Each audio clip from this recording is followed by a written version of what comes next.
A paz do Senhor. O programa de hoje recebe o pastor vice-presidente da Assembleia de Deus em Rio Branco, pastor Davi Santiago. Ele saiu de um seringal em Chapuri para ser pastor na segunda maior cidade do Acre, Cruzeiro do Sul.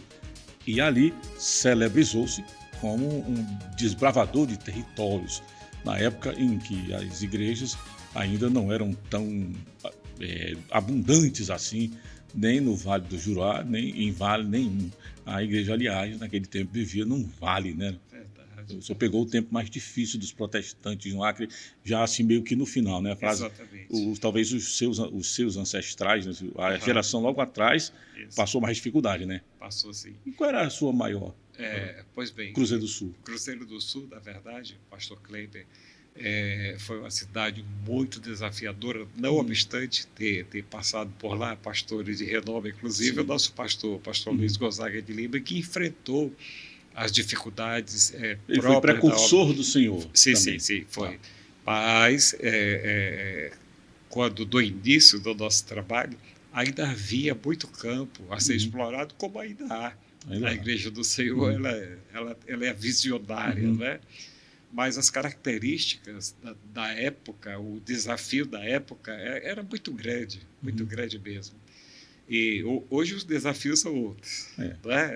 Desafios não vai deixar de haver, né? Exatamente. Mas Cruzeiro do Sul me fez muito bem, a minha alma, meu prazer. Eu pensei que o senhor era cruzeirense também. Pois é, agora de coração. Depois que eu descobri que o senhor era chapuriense. Chapuriense, para a nossa cidade, localiza aí geograficamente. Isso fica ao sul de Capixaba. Fica ao sul de Capixaba, na beira do rio, né? Isso mesmo. Eu nasci do Seringal Carabano. Esse não é daqueles que, depois na modificação do mapa administrativo e político do Acre, também foi para Brasileia, não, né? Não, aquilo lá continua Bolívia. Tá? Hoje é um lugar fechado, é a verdadeira selva. Tá? A verdadeira selva policiada, viu? Também, eu não posso nem voltar da minha terra. Doida. Para aquela região ali sempre foi assim, né? Verdade. As usos com os bolivianos, a gente só localiza Porto Acre e Brasileia, né? Ali aquela fronteira e tal. Mas não é verdade, né? O Acre inteiro. É assim, exatamente. Os peruanos, por exemplo, invadiram o Acre muito pelo Vale do Iaco. E quase ninguém retrata na história. Assim, não é comum se falar das invasões, nem dos peruanos, nem dos amazonenses. Exatamente. Ninguém quer mexer no assunto. Ninguém quer mexer nesse assunto. É conveniente para muitos, né? Mas assim, a invasão dos crentes no Vale do Juruá também é muito característica, né? Teve dificuldade para conviver, por exemplo, com a igreja alemã católica de lá? Muita dificuldade, que aos poucos foram sendo quebradas, porque eles perceberam que não havia a intenção de disputar pessoas, né? Enfim, aí houve uma aproximação social respeitosa. De repente, eu vou a um evento e pneu do carro fura e de repente o padre me dá uma carona. Pegou com a Trindade ainda? Peguei mesmo. A Trindade. E tem os alemães, mas o padre Trindade não era alemão, né? Mas a igreja lá tem essa origem, né? Isso. O católico, o cruzeirense, são pessoas diferenciadas. Digamos que eles aprofundam o credo, mas não perde a afinidade social, não há isolamento, não há aquele fundamentalismo católico, né? Coisas são muito diferentes, né? Diferente, é outro Acre, absolutamente diferente. Exatamente. Não é Amazonas. Isso. E não é outra coisa. É Vale do Juruá, né? Eu penso que eles desenvolveram a identidade própria. Sempre foi assim, né? E as culturas, os costumes são muito diferentes do Acre todo. Talvez a explicação para isso é difícil, mas é uma mistura genética ali, que, enfim, apareceu o cruzeirense, um povo amável. Mas assim, arrojado em tudo, né? Mesmo. Tudo é grande. Povo trabalhador. Tudo é muito superlativo. Exatamente. Né? Até um pouco de xenofobia. Isso. É superlativo. Isso. Né? Exatamente. E eu imagino com questão da religião. O senhor não pegou um tempo assim ainda de rusgas, é o crente, não chamava nem de crente, né? Os protestantes. Isso. Aconteceu, pelo menos, não vou dizer fragmentos, mas mais do que fragmentos. Em Mâncio Lima, havia, digamos, a ala xiita da Igreja Romana, onde pastores apanharam na rua. A cidade mais ocidental do Brasil. Isso, Mâncio Lima. Aconteceu. Isso aí é fato. Enfim, todo mundo sabe. Quem viu aquela terra e vê agora, pastor, outra coisa. Mâncio Lima superou muita gente, né? Mâncio Lima surpreendeu, pastor Klemer. Eu estive lá não faz muito tempo. Nós temos, graças a Deus, nossas igrejas lá, igrejas afiliadas. E Mâncio Lima simplesmente surpreende com a pujança, né? Econômica. Mudou tudo, né? Mâncio Lima conseguiu absorver uma visão de que poderia ser uma fomentadora da necessidade do Juruá. Um negócio muito interessante. Eu fiquei impressionado. Ele está exportando empresários e empreendimentos, né? Do Acre. Exatamente. É muito interessante. Mas para ser crente nos lugares desses, você tem que já chegar meio feito, né, pastor? Senão você volta bem rapidinho. As famílias do Alto Juruá é um negócio interessante. Todos são primos. Todo mundo é parente. Parente. Em Rodrigues Alves. Hoje a gente olha para Cruzeiro do Sul, é assim, a segunda maior cidade do Acre. Quando Mâncio Lima, Rodrigues Alves, Taumaturgo, Porto Volta, com tudo aquilo era Cruzeiro do Sul, você imagina o tamanho que era esse gigante. Exatamente. Né? Cada canto com as suas próprias, né, raízes de costume. Né? Então, é um negócio maluco. Né? É interessante, muito. Hoje a Assembleia de Deus em Rio Branco tem quantos templos naquela região? Quantos o senhor deixou quando deixou de ser pastor lá? Pois bem, falando pela igreja em Cruzeiro do Sul, foram 39 igrejas ao lado do pastor Carlos Alberto, sob a orientação dele. Hoje são 62 igrejas. Aí, já com o novo ministério, a Assembleia de Deus, Ministério Rio Branco, já estamos começamos de Cruzeiro do Sul até o Liberdade, com o pastor Luiz Ferreira, da Conceição. Já são 11 igrejas. Temos também igreja em Rodrigues Alves e Rodrigues Alves. Aliás, a igreja que mais cresce do Brasil é verdade, lá em Rodrigues Alves. Tudo cresce mais em Rodrigues Alves. O que tem crescido bastante assim, tal, é a nossa humildade também, a nossa modéstia. Tem sido um negócio impressionante. Mas assim, então a história da Igreja Assembleia de Deus em Cruzeiro do Sul, ela é uma história diferente, né? Porque assim, o senhor era pastor lá quando a Igreja Assembleia de Deus era uma só. Exatamente. E agora já não é. Embora seja co-irmã, a igreja, os líderes são da mesma raiz ali, mas agora existem essas outras que já são do tempo da independência em relação àquela que o senhor deixou lá. É isso? Exatamente. A gente precisa, para compreender melhor, a gente precisa entender que, de maneira muito amigável, rusgas mínimas, com pelo menos um segmento, que era uma instituição só.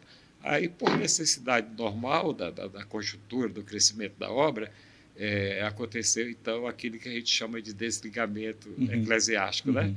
E éramos sem BADAC, de repente, por necessidade normal da obra, aconteceu, então, o desligamento. A Assembleia de Deus em Rio Branco é uma igreja independente, né? E internacional. E internacional, ela tem na Bolívia, no Peru, e tem até em Goiás. Tem mesmo, e nós temos uma semente que foi plantada em Moçambique, na África, que prosperou, né? Prosperou. Nosso Deus tem feito coisas grandes. Inclusive, há quem cultue aqui através da internet, né, do YouTube, em Moçambique, não é pouca gente. Tá? Isso, exatamente. Então, houve uma preservação, pastor Cleber, que eu achei muito interessante. Quando, na autonomia, em 9 de janeiro de 2018, a Assembleia de Deus em Rio Branco alavancou, depois de 10 anos de oração do nosso líder, pastor Luiz, E foi um negócio assim, a gente vê sempre os benefícios da ação divina. Né? Às vezes Deus até apertando é gostoso, né? Porém, Deus nos abençoou naquele momento para ampliação da visão. Agora entra aqui algo bem importante, muito interessante. Foram preservadas, com a nossa saída, 9 igrejas com a mesma visão. Precisavam sair. E isso foi muito bom. O nosso desejo é que todos prosperem. Nosso foco é almas. Né? O desligamento das igrejas não significa uma ruptura. Não, todas as vezes não. Não, né? não. É provável que numa conjuntura de pessoas alguém pense até um pouquinho diferente, mas a gente não tem tempo para isso. Não dá né? tempo para pensar nessas coisas. Não, Na verdade mesmo, não dá tempo para parar. Né? Não, nós precisamos ir adiante. O nosso credo digamos, superlativo. A gente está olhando para muitas almas. Né? Eu fiquei assim impactado, pastor Clêmio, na minha última ida do Juruá. Nós estávamos inaugurando o trabalho lá da Liberdade. Do Liberdade tem o líder da comunidade, a turma chama ele de Xuxa. Um cara espetacular, super educado, amigão, do jeitão dele, da cultura dele, enfim. Aí eu conversei com ele um pouquinho e disse, amigo, é assim, assim, assim. Expliquei o que nós acabamos de falar. Aí disse, olha, eu vou estar aí à noite e vou trazer o povo. E aí eu, quando disse povo, eu pensei, vai vir ele, mais 30, 40 pessoas. Meninos, né? Isso. Mas tinha aproximadamente 800 pessoas, pastor Cleiton. Poxa vida. Foi um momento ímpar, maravilhoso, sabe? Eu creio que é Deus dizendo, vamos adiante. Pastor Luiz, a sua visão está correta, vamos adiante, porque esse é o caminho. Quem voar por sobre a estrada de Rio Branco até Cruzeiro do Sul, vai reparar que há muitos prédios. Em alguns lugares, as Assembleias de Deus não são azuis, né? Não. Mas majoritariamente são azuis. Então, você passa aqueles pontinhos. Você sabe que ali tem uma congregação ou um ponto de oração. Esse azulzinho aqui à minha direita, ele está surgindo numa velocidade muito grande em lugares acordados, previamente acordados, para a preservação. Não é só o desejo de alguém que compreendeu o que precisa, chega lá e faz. Né? Exatamente. Há uma organização eclesiástica e também geográfica, que isso traz muita segurança para nós e o reino ganha com isso. Né? As lideranças conversam a respeito. Né? Sim, eu vou deixar esse aspecto mais de relacionamento, para não chamar de aspecto político, organizacional da eclesia, né? Para conversar sobre qual é a razão principal, ao seu ver, que é um estudioso, inclusive profissional na área da alma humana, o que é que está fazendo os crentes aumentarem em tamanho tão rapidamente? Né? As previsões no Instituto Brasileiro de Geografia e Estatística, né, que é o nosso IBGE, são de que muito breve os crentes seremos majoritários no Brasil como religião, como credo religioso. Né? Já que crente não diz que é religioso, não trata a igreja como religião. Né? Verdade. O que está acontecendo, pastor, ao meu ver, é um santo incômodo da parte do Senhor nosso Deus, sabe? Isso é algo impressionante. A gente estuda, se esforça, pesquisa, vê outros pensadores e a resposta fica bem estampada na palavra de Deus. Jesus está voltando. Jesus está voltando e as pessoas estão repensando valores. Tá? Se costuma potencializar coisas ruins, mas não é legal.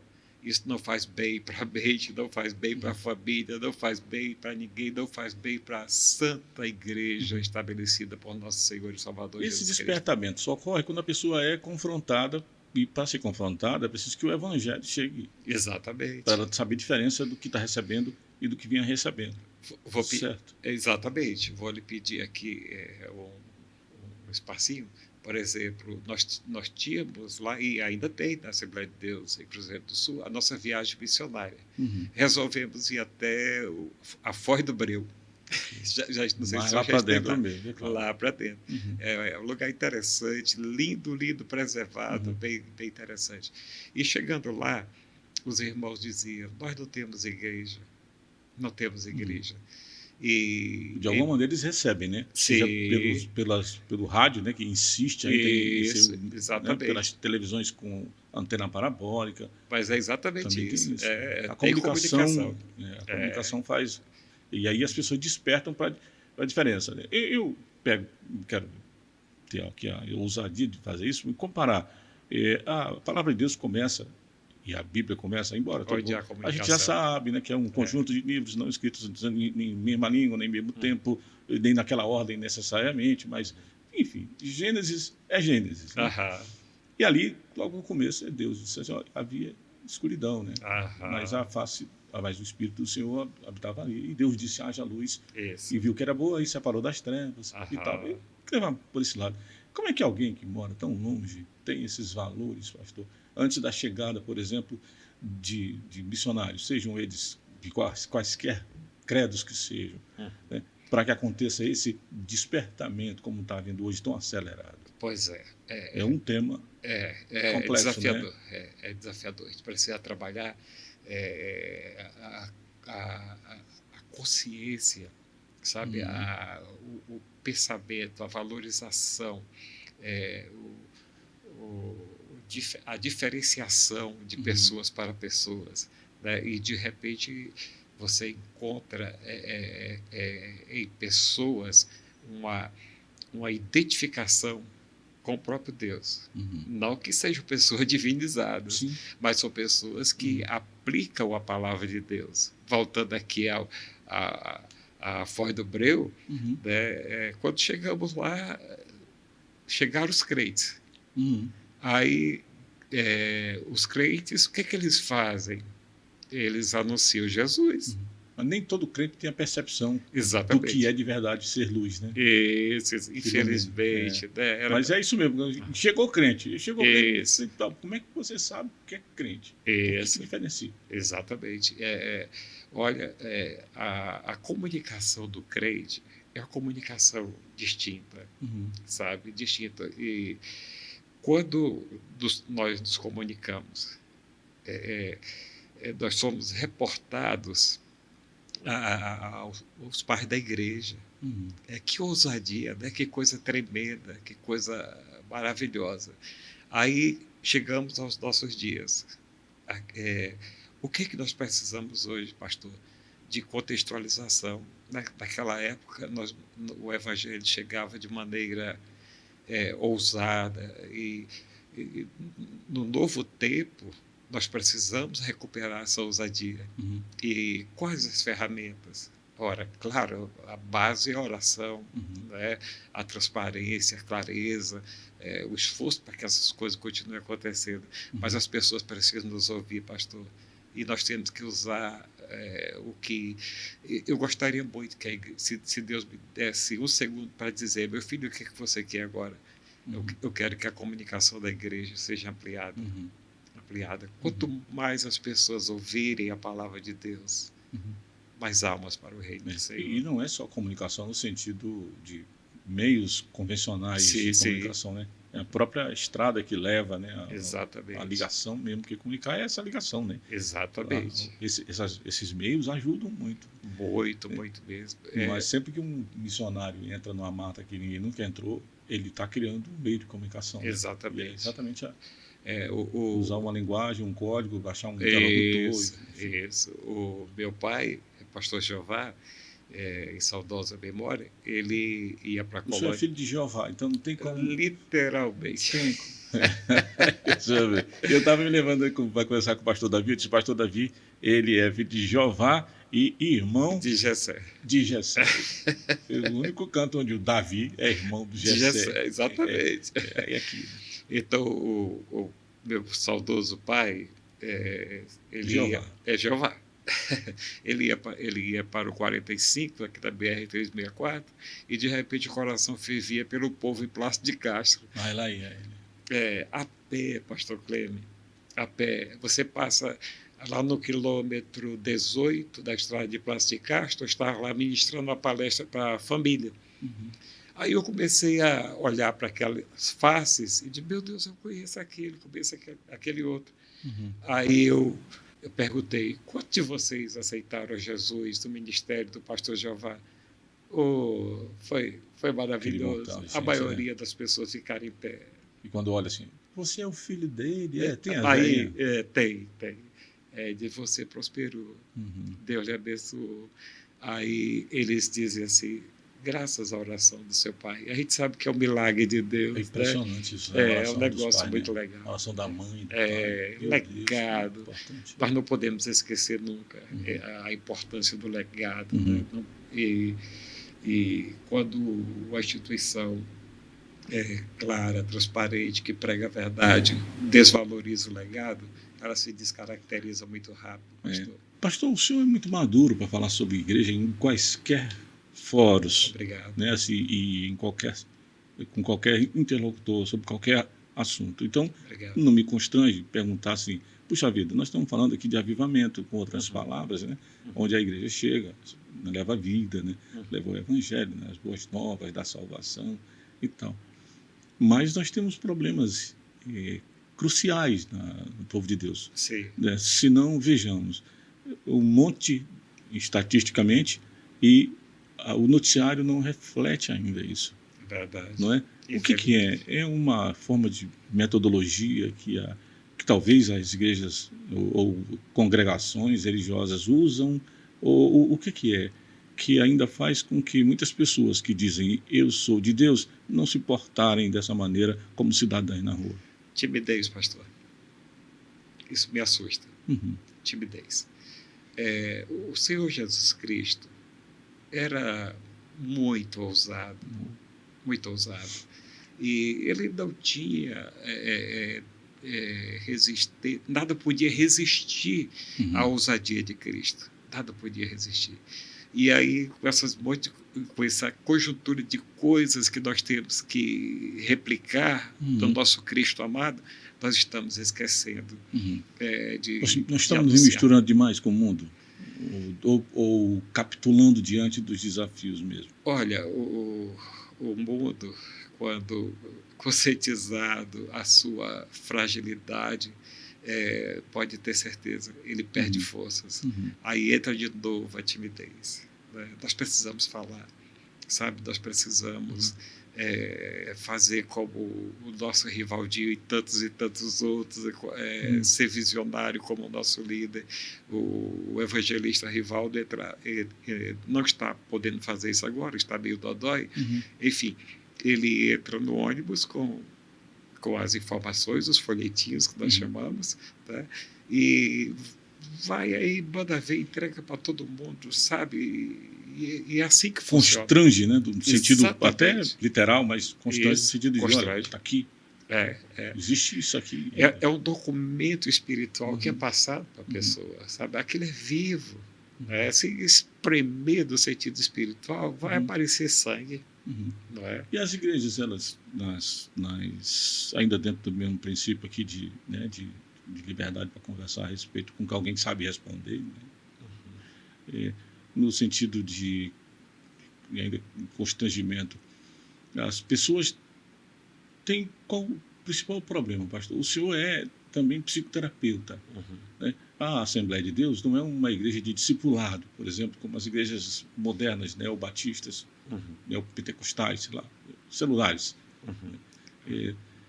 Como atender a essas tamanhas necessidades que, às vezes, um culto só no lar não é suficiente. Não é suficiente. Pois é, nós estamos devendo para o Todo-Poderoso. O senhor considera assim, pastor? Considero. Nós estamos devendo para o Todo-Poderoso. Bastante humilde da parte de uma autoridade como o senhor. Né? Ele tem a misericórdia de nós e abre a nossa mente. Que ouçamos mais nossas lideranças, né? Que coloquemos em prática aquilo que nos foi dado pelo sacrifício do Calvário. Né? Isso é latente dentro de nós. Jeremias disse, não falo mais, porque toda vez que eu falo tem um problema, eu ia parar do buraco, do fosso. Né? Mas qual é o problema? Jesus disse, no mundo teremos aflições, e Jesus não estava brincando quando falou isso. João, né? Não vou não, porque eu falo, você depois vai lá e perdoa. Me evita, é verdade. É mesmo. Verdade.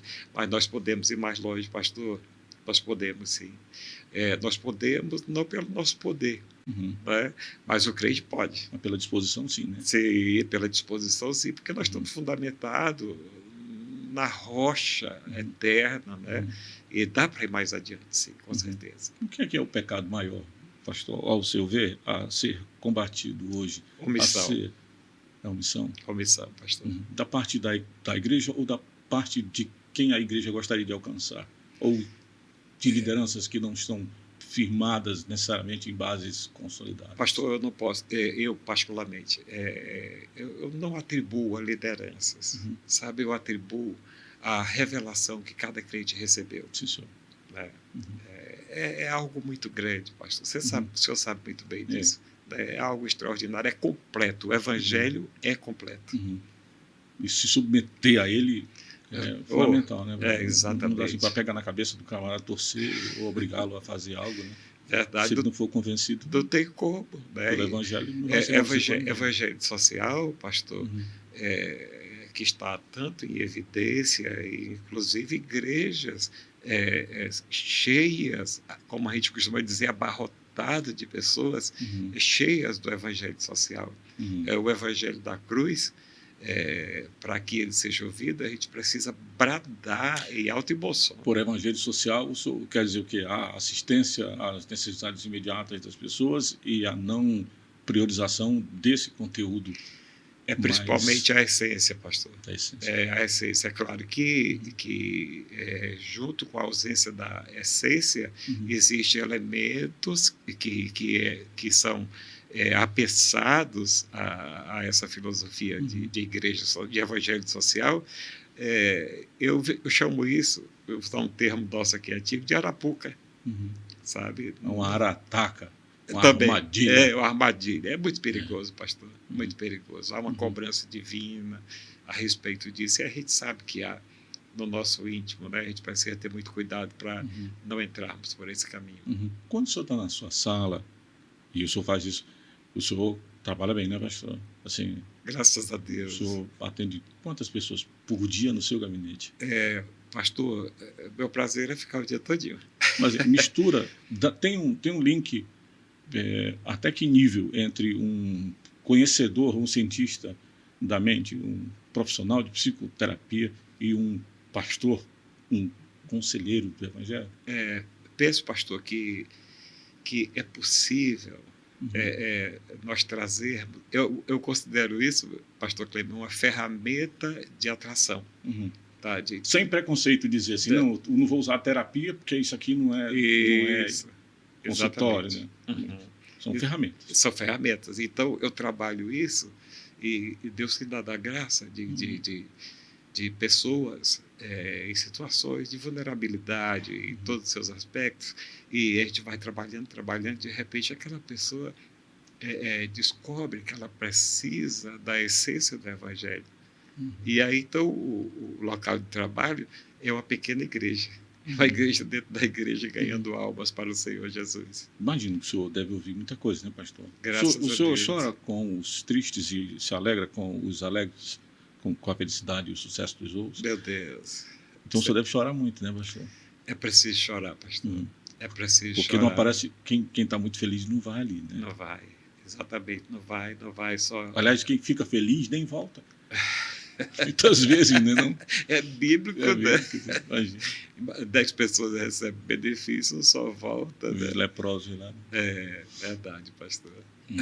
E aí, como é que é, pastor? O que mais entristece o coração do homem? Hoje o senhor já é um homem bem maduro. Né? O que mais entristece o coração do homem, né? Que boa pergunta, pastor. O que mais entristece? Simplesmente o homem é induzido, seduzido, manipulado pelo sistema e se distancia do essencial. E esse distanciamento é tão atrativo, tão sutil, que de repente a pessoa perde o entendimento. Tão sutil quanto violento. A agressão é violenta, pastor. No seu final, né? Isso, exatamente. essa violência ela é mais cruel do que ferramenta da Idade Média, pastor. Sabe, ali, enfim, os santos eram mortos, mas resolvia rapidinho a situação. Havia uma ignorância congênita e coletiva. Exatamente. Né? Que hoje já não se discute mais. Né? Exatamente. Elas estão fora de pauta, né? Não é isso aí, mas não deveria ser, né? Não deveria. Agora, a gravidade... Talvez hoje vivamos um tempo talvez não, eu particularmente creio como algo muito sério, muito forte, que só cresce. A resistência psíquica, sabe? A resistência à palavra de Deus. É como se fôssemos... foi usada essa palavra agora esses dias, né, por parte do Benjamin Netanyahu, nosso amigo, né? Fôssemos pessoa não grata no planeta Terra. Mas o Evangelho, ele tem a consistência para trazer a vida. E nós precisamos levar essa vida. Pastor, o que é, na sua compreensão, eu dei a vocês o poder de pisar serpentes, escorpiões e desfazer toda a obra do mal? E o que é? As portas do inferno não prevalecerão contra a igreja do Senhor. É um antídoto divino, pastor. É a segurança de irmos Volta adiante. A questão da timidez para agredir a porta do inferno. E omissão. Aí, essa dupla terrível, né? Timidez e omissão.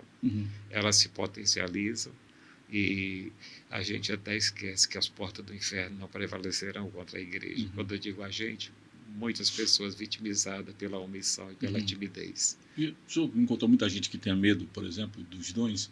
Assim, poxa vida, eu sinto que eu devo, mas eu tenho medo, porque tem uma potestade, tem não sei o que. Eu compreendo que estou lutando contra forças espirituais maiores do que eu. Eu não vou não, porque Deus vai no meu lugar, não preciso fazer nada não. Nós encontramos isso todos os dias. Hoje as pessoas têm mais dificuldade de se aproximar de Deus e mais medo do diabo. Sabe? Nós estamos falando aqui de libertação. Exatamente, a libertação. A necessidade de libertação é tão grande, pastor, que, digamos assim, eu não vou desagradar nem um lado nem o outro. Isso é difícil até de descrever. A pior posição é a de buscar uma neutralidade. Não existe. Exatamente, não há. Jesus não admite, a palavra não admite, né? A natureza do indivíduo, o seu aspecto espiritual, divino, que restou em nós daquilo que o Senhor nos deu, não admite. O senhor falou sobre, com outras palavras, sobre a identidade do crente, né? Sim. Da natureza da identidade dele. Ele está no mundo, mas ele não é do mundo. Não é do mundo, exatamente. Esse estar termina sendo mais visto das obras do cotidiano. Né? E o cotidiano faz com que a nossa frutificação não seja de tanta qualidade como o Senhor Jesus, como o Espírito de Deus gostaria que fosse. Né? Somos impedidos, e inclusive, pastor, há um bloqueio mental muito grande. Muito grande. A gente está falando, a pessoa sabe que é a verdade, mas ela faz uma sublimação. Ou seja, ela coloca em algum local da mente, não, um dia eu vou voltar para a razão espiritual, para o essencial. Mas ela, por si só, é impossível, não consegue, né? Isso prejudica muito a obra de Deus. Às vezes é do altar, uma posição privilegiada que nós ocupamos pela bondade de Deus. Você olha e vê, pastor, uma plataforma de pastores, de missionários, de pessoas extraordinárias que estão sofrendo interiormente por não estar exercendo. Graças a Deus que muitos fazem isso, mas poderia ser mais. O que falta? Falta lideranças mais ousadas? Faltam ferramentas? O que pode estar faltando? Pastor, nós, como disse o Senhor Jesus Cristo, essas coisas estão transbordando, estão à disposição da igreja do Senhor. Aí a gente volta lá para aquela questão, não é? O sistema. a socialização deturpada, ela é um imã, pastor, que infelizmente leva muitas pessoas, principalmente essa nova geração. Nós temos que resistir bravamente. Viu? Nós estamos falando aí de educação, de política, né? Isso, Nós sim. estamos falando sim. de posicionamento institucional, da mistura da igreja, vamos dizer assim, com as coisas mundanas, né? A sobrevivência dela, apesar das potestades, apesar dos principados, apesar do sistema, ela se mantém como uma diferença, né? A igreja é o castelo forte, é a reserva de Deus para a preservação da humanidade. E, escatologicamente falando, a terra é o lugar que Deus destinou para nós. Há uma ausência temporária, mas quando se cumprir certos eventos, que não é para esse momento que a gente vai falar, mas... Embora esteja aí latente, né? Cada dia mais assim, falando, verdade. O povo aí sobre isso. Né? Isso, mas uma necessidade. Quem tiver a preocupação de buscar na Bíblia, em vez de nas palavras das pessoas, se for portar na Bíblia mesmo, vai descobrir que não precisa se aperrear tanto assim, não se angustiar, não, que nada está fora do controle dentro do tempo. Né? O jardim vai voltar a florir, o jardim vai voltar a brilhar, a alegria, ela não pode ser vencida, ela pode até ficar introspectiva momentaneamente, mas nós temos a garantia pelo Evangelho de que as flores brotarão no deserto. Infelizmente, estragaram a nossa terra, serão responsabilizados, mas nosso Deus vai restabelecer tudo. E feliz aquele que se curva ante a grandeza do Todo-Poderoso. O senhor se ressente, se é que é essa palavra, ou é a expressão que deveria nortear uma curiosidade para se tirar aqui, o senhor se ressente de não estar hoje no front? Ou o senhor considera que isso é front? O senhor era antes um evangelista. O senhor ia abrir igrejas e falar isso. Dá para manter isso? Ou o senhor tem mantido isso? Ou o senhor sente um pouco trancado, né, hoje por conta dessa missão? Ou o senhor simplesmente aceita as coisas como elas são? Na verdade, o processo da vida do obreiro, ele é distinto. Ele é distinto. Mas o evangelista, ele nunca deixa de ser evangelista, pastor. Até numa sessão de psicoterapia, ele está fazendo o trabalho dele. Por exemplo, algo legal, assim, muito especial que eu gosto de fazer. Eu chego em uma drogaria, aí eu olho nos olhos e já digo alguma coisa. Isso é evangelismo. É o poder da palavra. Não é um lavador de carro, um atendente, um posto de combustível. Né? Meu Deus, nós podemos fazer muitas coisas. Um abraço, né, pastor? E um abraço, uma palavra. Meu Deus, como é de fundamental importância, sabe? É uma semente despretensiosa, porém, ela tem um poder extraordinário. Isso aí a gente não perde, não. Pelo contrário, né? Eu acho que quando o crente está em prova, é que ele fica mais suscetível ao poder do Senhor também, e também como um vaso para derramar, né? É verdade, que o Senhor nos ajude a preservarmos, né, esses valores. Então, essa semente, como sempre diz o nosso líder, não podemos comer a semente. Nós temos que semear, e semear, e semear mesmo. Pastor, só para a gente terminar aqui, o senhor é irmão do Jessé e filho de Jeová. Toda a família sua, hoje, assim, o senhor é Santiago de pai. Isso. Né? Mas seu pai era do Juruá? Não? Meu pai, nordestino, veio em 45. Okay. Aí fomos residir na Bolívia. Tinha uma pequena área de terra na Bolívia, e de lá para cá o Senhor nos distribuiu. Hoje o senhor não sabe mais nem se o canto de Santiago que está falando com o senhor é também da sua família, né? Exatamente. Se espalharam aí. Exatamente. A semente foi espalhada. Foi, graças a Deus. Jogada do avião da Sava. No canto, ficou na Amazônia toda. É verdade. Mas assim, os seus filhos, sua família mais próxima, os seus familiares são todos crentes hoje? Praticamente quantos o senhor deu para Jesus dessa turma toda? Olha, eu fui muito bem assessorado assessorado pelo Espírito de Deus. Sim, senhor. E que usa pessoas. Uhum. A minha saudosa mãezinha e o meu amado Jeová, eles eram afeiçoados, eram submissos à oração, à intercessão, ao testemunhar. De repente, um dos meus sobrinhos, primos, que são muitos, o nordestino gosta de contribuir, né? Muito, para o povoamento das regiões, ou para o aumento da densidade demográfica dos rincões do Brasil. É a característica deles, né? E aí, de repente, a gente se reúne e reúne muita gente. A turma sabe, essa turma é grande. Senhor.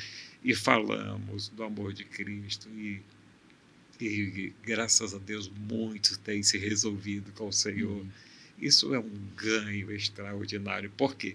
Porque a semente se multiplica. De repente, ele sente a responsabilidade, vai, e isso está acontecendo. Uma coisa peço ao Senhor e Ele me dará. Qual, pastor? Que coisa o senhor pede a Deus? Olha... O que falta para o Davi? O que falta para mim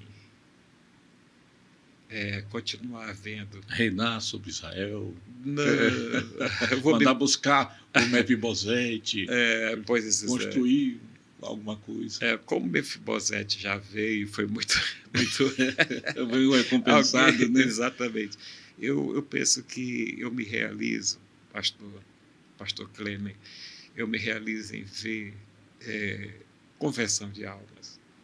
Isso continua mexendo com toda a estrutura, e estrutura em todos os seus aspectos, espiritual, físico, emocional. É muito agradável. Você sente tudo aquilo que aparentemente você não tem, você se completa quando acontecem essas coisas. Obrigado, tão maravilhosas. Pastor. Abençoe a gente. Amém. Fechando nosso programa também com a bênção sacerdotal. Amém. Esse é o Pode Crente e o senhor acabou de participar dele. Amém. Obrigado, pastor, de coração. Eu que agradeço. Muito bom estar aqui, tá? Então vamos. A câmera está pronta para o senhor terminar. Pode ser assim. Aqui. Ok. Então, minha gratidão e vamos adiante. Vamos varrer da nossa casa, da nossa mente, toda e qualquer omissão, toda e qualquer dificuldades que a gente mesmo constrói em nome de Jesus. Precisamos que essas coisas desapareçam, porque maior é aquele que está conosco. O Senhor pode todas as coisas. O Senhor nos ajude, abençoe, prospere a sua igreja em tudo. Que o Senhor venha abrir a nossa mente, nos dando compreensão ampla do poder do Evangelho. Pai eterno e justo, abençoe o pastor Clemen, abençoe o nosso Ministério de Comunicação, traga-nos a consciência do poder de alcance, Senhor, desse ministério tão importante, que a tua igreja compreenda que é uma necessidade e o Todo-Poderoso fez a sua parte. Que o Senhor nos ajude a fazermos a nossa até o dia de Cristo Jesus. Amém. O Senhor te abençoe e te guarde. Amém. O Senhor faça resplandecer o seu rosto sobre ti. O Senhor sobre ti levante o seu rosto e te dê a paz. Deus vos abençoe poderosamente. Amém. Até o próximo Pode Crente. A paz do Senhor.